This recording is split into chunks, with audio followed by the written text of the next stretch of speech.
Quiero que leamos la palabra del Señor en la segunda carta a la iglesia de Corintios, en el capítulo 13, del verso 5 al verso 6, pero lo vamos a leer en la nueva versión internacional. Examínense para ver si están en la fe. Pruébense a sí mismos. ¿No se dan cuenta de que Cristo Jesús está en ustedes? A menos que fracasen en la prueba. Espero que reconozcan que nosotros no hemos fracasado. Quiero predicar bajo el tema evidencias de que hemos recibido a Cristo. Diga conmigo, evidencias de que hemos recibido a Cristo. Quiero hacer una pregunta, pero usted no me la va a responder. Usted sabe que a mí me gusta preguntar mucho. ¿Cuántos de los que están aquí tienen a Cristo en su corazón? No responda apresuradamente, le dije. Porque en el transcurso de la predicación, usted determinará si realmente tiene a Cristo o si usted cree tener a Cristo en su corazón. Existen unas evidencias para poder decir que tenemos al Señor. Muchos son los que decimos tener a Cristo en el corazón, pero estamos lejos de la realidad porque nuestros frutos dicen todo lo contrario. Nuestras acciones distan o están alejadas de la verdad o de la realidad. Y vivimos una mentira que el día del juicio nos podrá traer sorpresas. El Cordero, iglesia, no se casará con una iglesia manchada. El Cordero no se casará con una iglesia concupiscente. El Cordero no se casará con una iglesia pecaminosa, sino que dice la Biblia que el Cordero vendrá por una iglesia limpia, inmaculada, o lo que es lo mismo, sin mancha. Diga conmigo, sin manchas. Bien, entonces, ¿cuáles son esas evidencias, pastor, que determinan de que yo he recibido a Cristo en mi corazón? Una primera evidencia de que usted ha recibido a Cristo es un arrepentimiento genuino. ¿Va el pastor otra vez a hablar de arrepentimiento? Sí, si voy a hablar de arrepentimiento otra vez es porque hay gente que necesita arrepentirse. Y si el Señor me pone un año entero hablando de arrepentimiento, hablaremos un año entero hasta que usted entienda lo que el Señor le quiere enseñar. ¿Qué es la palabra arrepentimiento? Según el griego koiné, el griego bíblico, viene de una palabra que se conoce como metanoia.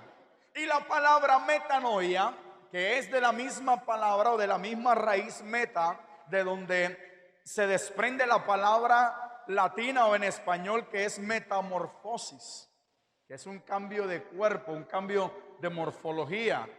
La palabra metanoia significa cambio de mentalidad, cambio de mentalidad, cambio de mente. Y esta palabra metanoia me enseña a mí que mientras que yo no cambie la forma como yo miro las cosas, entonces yo no voy a poder tener un arrepentimiento. ¿Cómo así, pastor? Explíqueme, por favor. Ya le explico. Para nosotros poder tener un cambio de mentalidad es necesario que nosotros entendamos que lo que estamos haciendo no le agrada a Dios. Voy a decirle algo. Mientras que yo siga creyendo que la fornicación, el adulterio, la mentira es de Dios, entonces yo no voy a poder tener un cambio de mentalidad.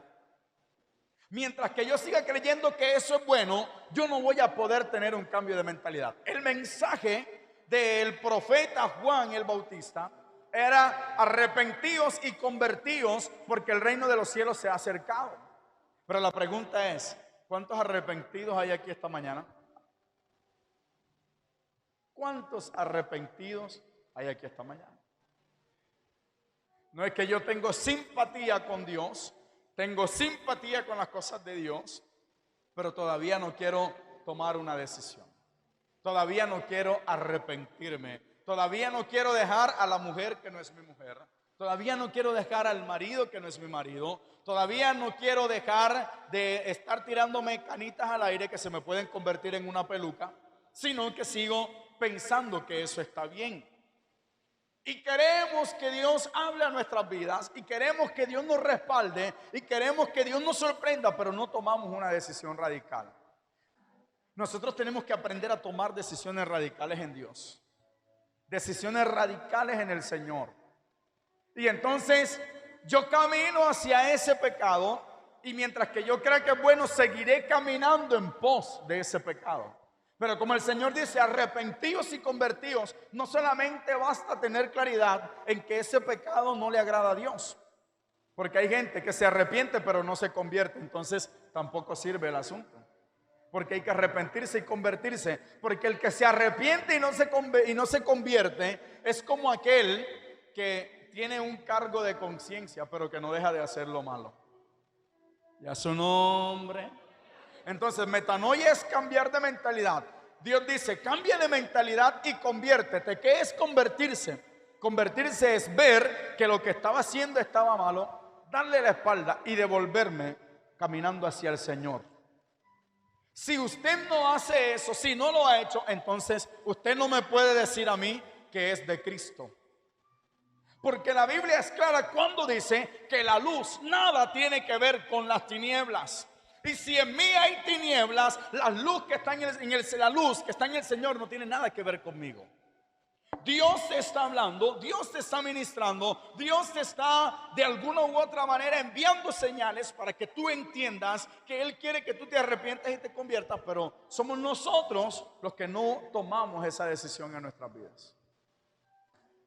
Cada vez que tú te vas a arrepentir, cada vez que tú dices, hasta hoy voy a dejar el cigarrillo, hoy voy a dejar, yo qué sé, la marihuana, hoy voy a dejar el trago, hoy voy a dejar la concupiscencia con las mujeres, hoy voy a dejar el pecado, el mismo día que usted dice, a más tardar al día siguiente, se le presenta algo que se le levanta en su camino. Aquel que dice, hoy voy a dejar el trago, tenía días que los amigos no lo invitaban a nada, y el día que toma la decisión, aparecen los amigos, ¿hay que no nos vamos a tomar una frita?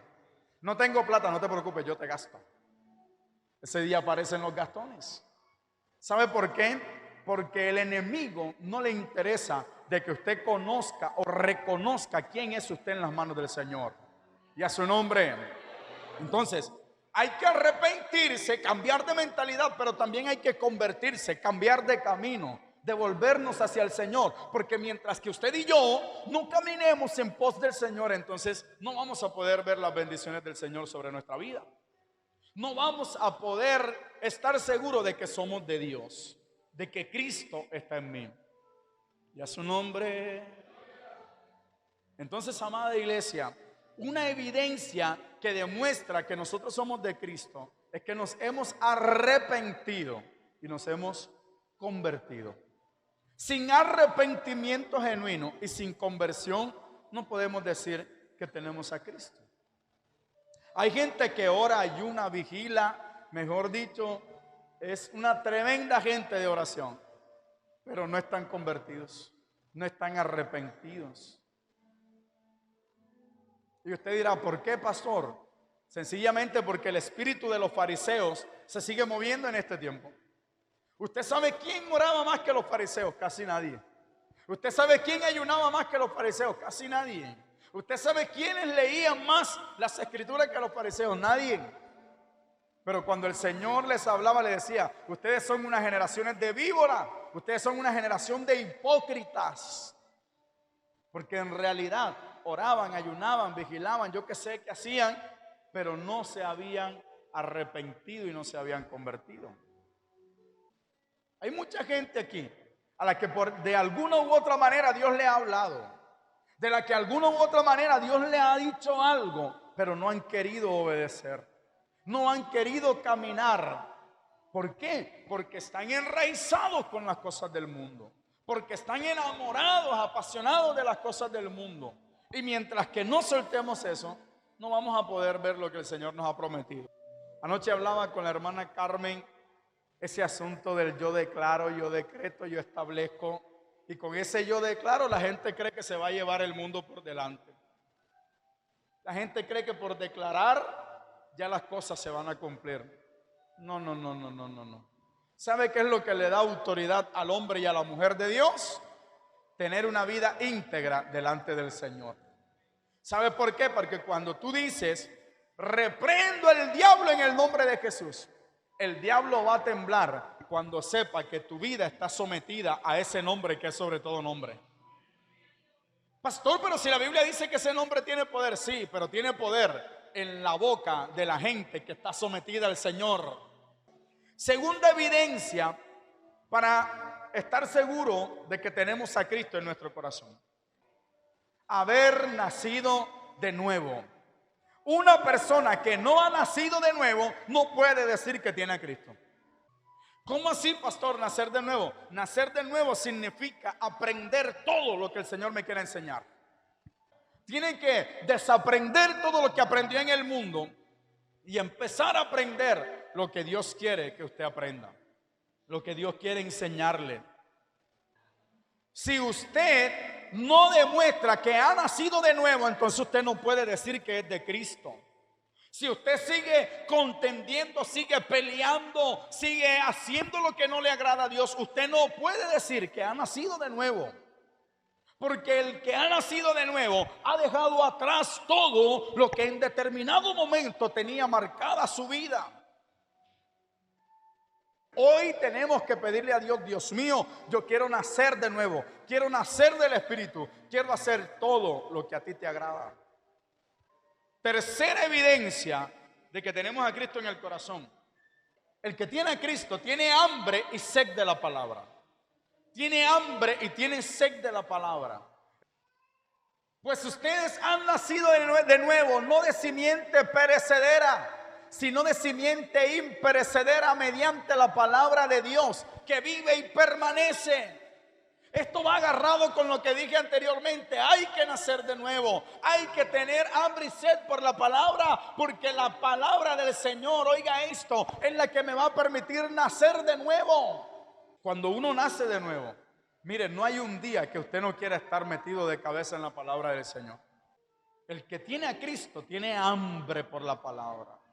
El que tiene a Cristo no vive de emociones, no vive de así te dice el Señor, no vive de que el pastor tenga que ministrar y orar y caer para poder decir que el culto fue bueno, que el culto fue poderoso. El que tiene hambre y sed de la palabra, con el solo hecho de que se suelte una palabra, Dios le está hablando. Yo me imagino que aquí hay gente que esta mañana está diciendo: Señor, esa palabra es para mí, la recibo en el nombre de Jesús. Pero como nos hemos vuelto cristianos toreros, buenos para sacarle el mantazo a aquellas palabras que determinan compromiso, aquellas palabras que nos exigen entrega, le sacamos el mantazo. Pero créame que si yo estuviera diciendo: iglesia, así te dice el Señor, en los próximos días Dios te va a dar un carro, Dios mío, aquí no hubiera uno sentado, todo el mundo estuviera gritando: gloria a Dios, aleluya, recibo. Eso no trae cambio, iglesia. Al fin y al cabo, sabe que un carro es efímero, cualquier día se daña. Todo lo que ha sido inventado tiene una fecha de caducidad. Los celulares, usted se puede comprar hoy el último que salió y en 2 meses ya dejó de ser el último. En 2 meses ya dejó de ser novedad. En 2 meses ya dejó de ser lo último en guaracha. Pero ¿sabe qué es lo que permanece? ¿Sabe qué es lo que nunca cambia? ¿Sabe qué es lo que no pasa de moda? ¿Sabe qué es lo que no expira? La palabra viva del Dios Todopoderoso y a su nombre. Gloria a Jesús. Primera de Pedro, capítulo 2, del verso 2 al verso 3. Mire lo que dice el apóstol Pedro: deseen con ansias la leche pura de la palabra, como niños recién nacidos, así por medio de ella crecerán en su salvación. No por casualidad el apóstol está diciendo: deseen como niño la leche, oiga esto, no adulterada. El niño desde que nace viene con un código que lo primero que hace cuando se lo ponen a la mamá es buscar el seno. Y lo más tremendo es que el niño, cuando está en el vientre, nunca tomó seno. Pero cuando nace, lo primero que busca cuando se lo ponen en el pecho es el seno de la madre. Es el seno de la madre. Ese es el primer como la primera reacción que tiene el niño cuando nace. Es la primera conexión que tiene con la madre. Deseemos como niños recién nacidos la leche no adulterada, la palabra del Señor. Así como el niño anhela pegársele en el seno a la mamá, nosotros debemos anhelar estar metidos de cabeza en la palabra del Señor. Otra evidencia que demuestra que nosotros tenemos a Cristo en el corazón es tener amor y misericordia por nuestro hermano. Tener amor y tener misericordia por nuestro hermano. Yo le pregunto, ¿el prójimo es solamente el hermano? El prójimo también es el enemigo. ¿Cuántos aman a sus enemigos?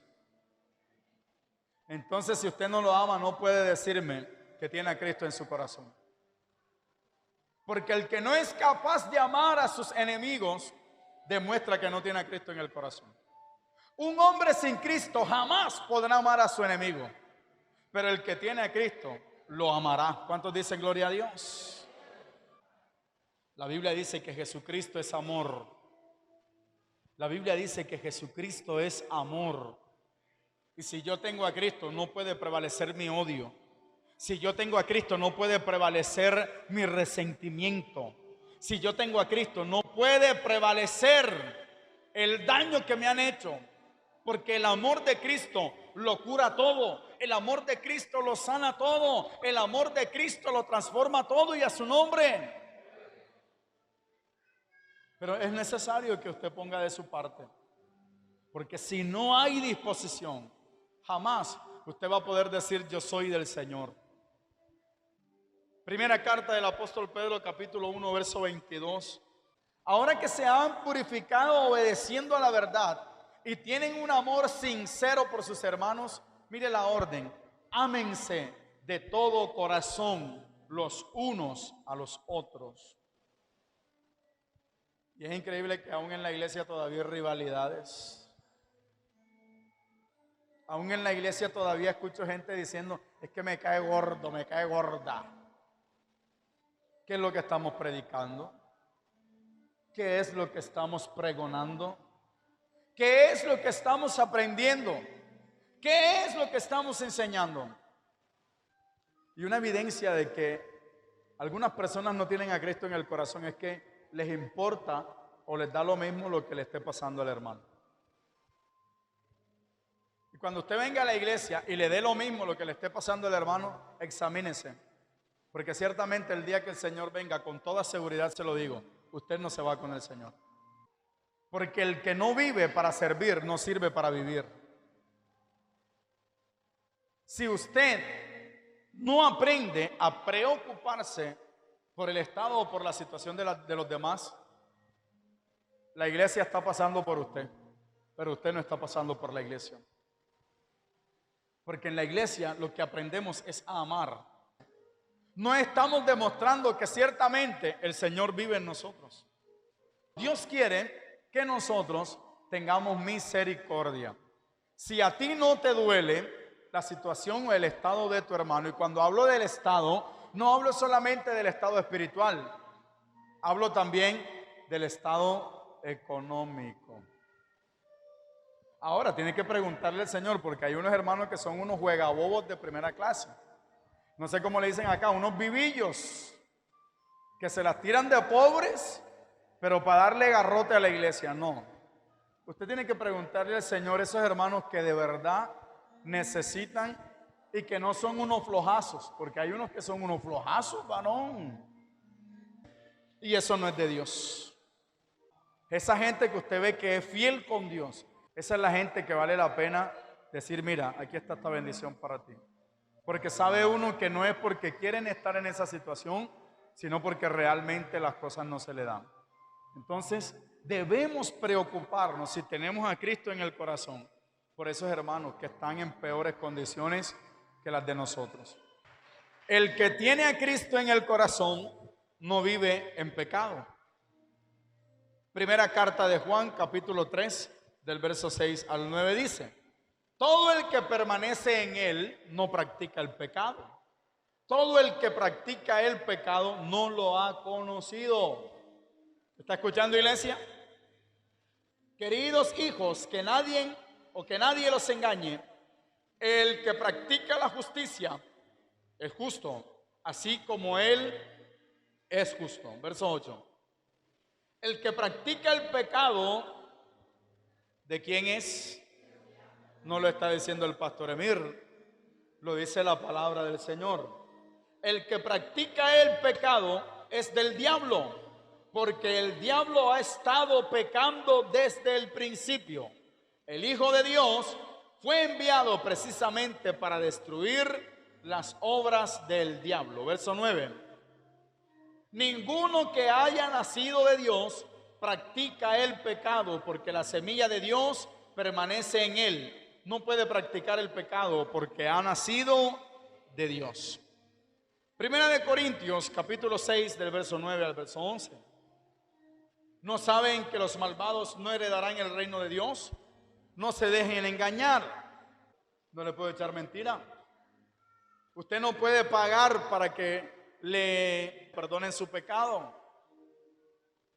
Usted no puede pagar para que en la iglesia le recen 3 Ave María y 4 Padre Nuestro para que usted le perdone su pecado. Usted no puede pagar una misa para que después de muerto, que se murió borracho o acostado con una mujer que no era su mujer, para que en la misa le recen unos Padres Nuestros y usted se vaya para el cielo. La Biblia en ninguna parte habla del purgatorio, amada iglesia. Eso no existe. Y si usted lo encuentra y me dice, pastor, aquí dice, tráigamelo, y le prometo que yo renuncio al pastorado enseguida. Lo reto para que lo hagan. Usted, si es de Dios, no practica el pecado. Si es de Dios, camina en justicia, camina en integridad.